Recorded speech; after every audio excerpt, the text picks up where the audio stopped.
Welcome to this edition of Inside America's Boardrooms. I'm TK Kerstetter and I'll be your host for today's show.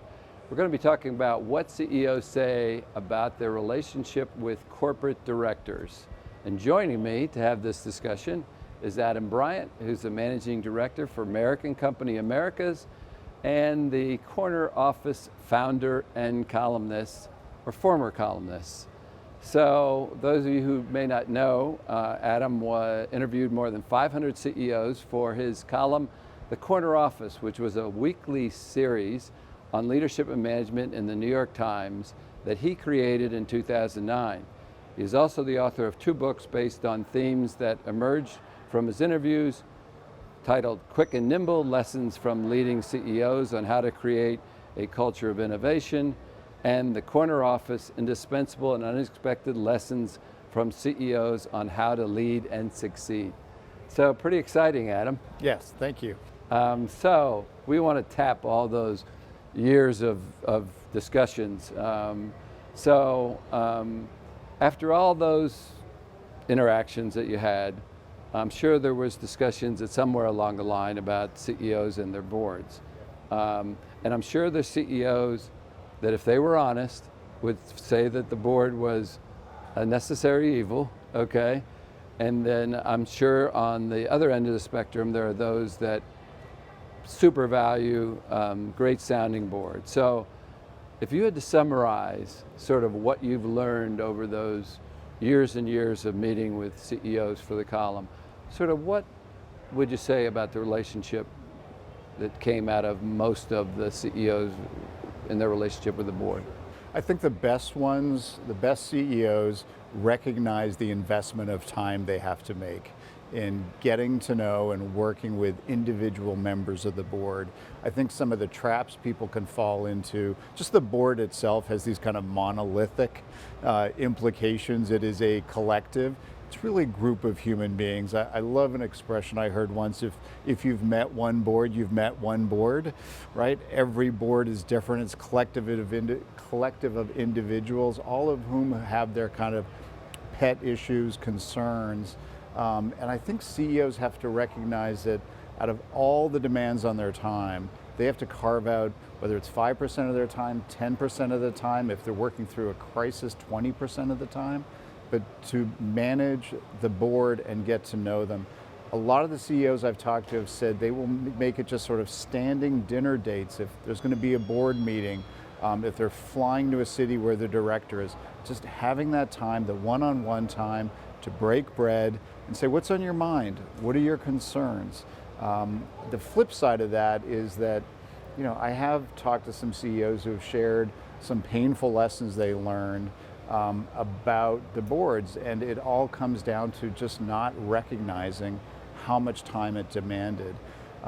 Because I've often been struck by the fact that if you leave a void of communication, if you don't talk to people, whether you're a leader, if you leave that kind of void, people will fill it with stuff. And you can't leave too many silences hanging with your directors because they're just going to fill it with their own narratives and concerns. So it just demands a lot of face time and a lot of investment of energy. So when I was leading a publicly held community bank, it's interesting, the board meets 6 times a year, whatever, so they can only understand so much information. And I always thought that one of my most important skills was, how do I lead the board without them feeling led?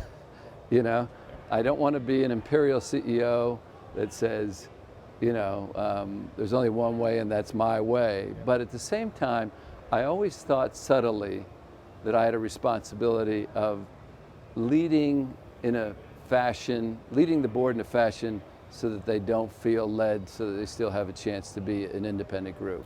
Yeah, and I think, to me, the lesson, just to build on what you said, is being clear that everybody has a shared context of reality, so that if we're going to ask questions, make assumptions, have ideas, that it starts with a shared foundation of, this is where the company is today, these are the broader dynamic forces affecting our industry. Once we agree on all that, then we can build the conversation from there. I think it gets tricky if people have different just opinions out of the gate on how we're doing today. So, again, with your years, weekly conversations with CEOs, first of all, it must have been fascinating, but so do you have examples where, and some of these people may not be leading anymore, but do you have examples where you felt, here's a CEO and a board that sort of gets it? Yeah, a few examples leap to mind, and a lot of it comes back to, for CEOs going to be working with the board, let's have a discussion about how we're going to work together, just sort of ground rules, almost like a married couple, right? How are we going to get along? And I love the framework. Tony Chan, who runs Cue Ball Capital up in Boston, he likes this framework where you make clear to the board as the leader, there's going to be three discussions we're going to have. One is that to inform you of something that I'm doing, to seek your input, or thirdly, to ask your approval for. I will need your approval. And once you set up that framework, it just kind of simplifies the discussion about this is, which one of those three buckets is this discussion about, so people understand their role. I think that's a good example. Susan Salka at AMN Healthcare, she has this practice of creating a watch list so that whether it's the CEO or people who are leading business divisions, they stand up in front of the board with a simplified watch list. This is what's going well, this is what our challenges are, and just that crystallization, that distillation, so that you don't spend the entire time with the board working through the 500-page board deck, and then it just becomes presentation theater. I think the most effective CEOs, they push all the information to the directors beforehand. Read this before the meeting. If you have any questions before the meeting, so that when they get together, there's more discussion about, these are some of the challenges we're facing. I'd love to get your input, your experience, rather than it in effect being a dog and pony show. Yeah, death by PowerPoint, yeah. So I think that communication, it's an excellent point, because it really comes to roost during a crisis too. If you don't have that conversation and you don't set that foundation early for how we're going to communicate, and a crisis happens, typically all hell breaks loose in that kind of environment. So I agree with you. I don't think you can stress enough the importance of establishing that foundation. Here's how we're going to operate, and here's, again, the back and forth that makes the most sense going forward. So, we can't sort of have this discussion, and particularly in today's time, without bringing up culture. Okay, culture. We've seen this. The institutional investors, they're trying to change the shareholder-centric to more a company with purpose, creating balance among stakeholders, and we know that that's a viable formula for success.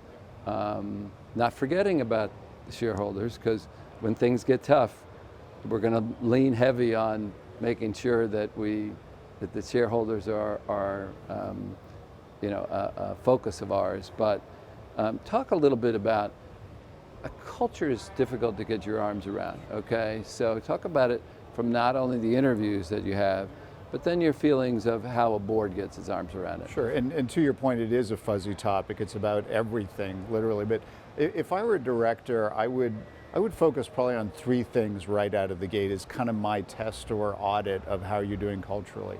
You can drill down a lot more, but the top three for me would be, is there clarity around the strategy, so that everybody in the company understands where you're going, how you're going to get there, what are the 3 or 4 big levers that we're going to drive as an institution to get there. So much of it comes down to me is like, it's the hallway test. If you stop an employee in the hallway and say, what's our strategy? Are you going to hear 1,000 different answers? Or is everybody going to be roughly on the same page? That not only takes work up front to be clear about what the strategy is, but constant communication from the leadership team. And I think, if you want to have an effective culture, everybody has to be rowing in the same direction. So there's that discipline. It's hard for a lot of leaders. Simple is hard. It really is. Simplifying complexity. That's number one. Number two, this question of values. Every company goes through the values exercise. I'd want to go deep on whether people are living the values. And the companies that do it best, they only have a handful. I mean, all the science shows that most people can't remember more than 3 or 4 things day to day, yet companies come up with these lists of 8, 9, 10 values and expect people to remember them. But do they live their values? Are people, are there quarterly awards, annual awards? One CEO I interviewed had this great test that the whole values exercise doesn't matter. What sets the culture of the company is who gets promoted and who gets fired, right? So are people getting promoted and fired based on the values? Are values part of those decisions? Or is it just a poster on the wall? And the third thing, it has always been an important issue. It's becoming more and more important, diversity and inclusion. For a lot of companies, everybody agrees those are important words, but how do you live them? If somebody feels like they've been spoken to or treated in a way, what are the systems for surfacing that and dealing with it? Because that's now such an important driver of culture. There has to be systems in place to make sure that everybody has a sense of belonging. So I'll leave this session with a tip for our audience, in the sense that when we talk about clarity, you talked about clarity and values as your first two. One of the things that a board can do is make sure that they look at their performance reviews and their compensation incentives and make sure that they're prompting the kind of behavior that fits with what they want to do. So, and just another thing that's interesting, you can't really go down to an employee. Everybody talks about getting down into the organization. If you ask the employee how it's going, nobody's going to share with you the honest truth. But if you ask them, what do you have to do to get promoted or to get a raise, you will get an answer to that, and you can see if that aligns with them. So just 2 small tricks of the trade. But Adam, I want to thank you for taking the time to join us. Thank you for having me. It's been our pleasure. And that will conclude this edition of Inside America's Boardrooms. We hope you enjoyed the show. We'll be back again next week when we take another look at a critical topic that'll help you be a better board member or committee member. So we'll see you then.